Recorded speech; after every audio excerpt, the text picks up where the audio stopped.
El resumen de este mes de enero comienza en Madrid, concretamente en la mítica sala Florida Park, situada en el Parque del Retiro, que fue el lugar en el que se celebró la gran fiesta de Intel 2011. Allí la consejera de Administración Autonómica Isabel Alonso recibió junto al secretario general don Luis Barbado y al director de la ECLAP Juan Carlos González el reconocimiento de la Fundación de Intel, algo que para la consejera Isabel Alonso tenía un significado muy importante. Este premio lo que marca es ese cambio que se ha producido en la formación. Hemos pasado de ese concepto de formación tradicional a esa formación de aprendizaje colaborativo y sobre todo en red. Y vuelvo a decir que realmente lo que hemos hecho es que al final creo que el proyecto de formación de la Junta de Castilla y León, el proyecto de formación de la escuela, es un proyecto consolidado y un proyecto que ha dado un salto cualitativo. De esta forma, la escuela fue tripremiada dentro de la categoría de Dirección y Ejecución de Políticas y Estrategias Tecnológicas en Comunidades Autónomas en el ámbito de la formación de los funcionarios públicos.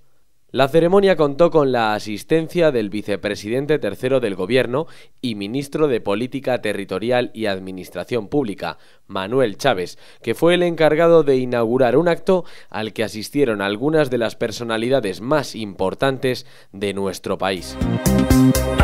Regresamos hasta nuestra comunidad, concretamente a Salamanca, para ver cómo un grupo de empresarios polacos viajaron hasta la ciudad del Tormes, invitados por la Universidad de Salamanca, para conocer algunos de los proyectos gestionados por esta institución educativa y por la propia ECLAP. De esta forma, pudieron acercarse a las últimas novedades en el desarrollo de MyElvin, la red social cofinanciada por la Unión Europea y en la que participa la ECLAP, así como la forma en la que la escuela usa las nuevas tecnologías de la información para facilitar el trabajo de sus empleados.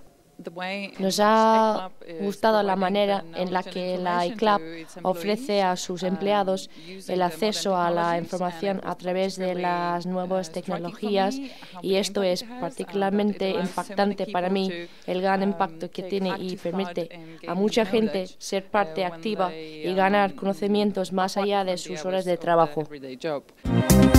Días antes, la escuela colaboró con el Club de Innovación en una jornada que se celebró en el Salón de Grado de la Universidad de Burgos y que, bajo el nombre La licitación electrónica como motor de modernización administrativa, intentó poner en su contexto los cambios que conllevará la llegada total de la e-administración. El acto estuvo presentado por Miguel Ángel de Bas, socio director del Club de Innovación, y durante el mismo se pudo escuchar cuál es la situación actual de temas como la contratación electrónica en la Unión Europea, el futuro de la licitación electrónica o un esbozo sobre el ahorro que puede suponer la implantación de la e-administración para las administraciones públicas, tal y como afirmaba Pedro Gato, director general de Vortal y uno de los ponentes que participaron en el acto. En Vortal hemos realizado un estudio muy en detalle, muy exhaustivo, con una metodología bastante definida sobre cuál podría ser el impacto del ahorro que podría tener toda la administración pública española si toda la administración licitara de forma electrónica desde la nube. Y nuestras conclusiones, después de hacer un informe y un estudio bastante detallado, es que la administración podría ahorrar a día de hoy en torno a 2.500 millones de euros anuales si licitara de forma electrónica desde la nube todos los procedimientos de licitación que realiza cada año. Y no dejamos ni Burgos ni las licitaciones, porque la ECLAP ha colgado ya en su página web la nueva píldora autoformativa sobre la ley de contratos del sector público. Este trabajo explica muy detalladamente todos los aspectos y las dudas que pueda tener cualquier persona a la hora de participar en un proceso de contratación por parte de la administración pública.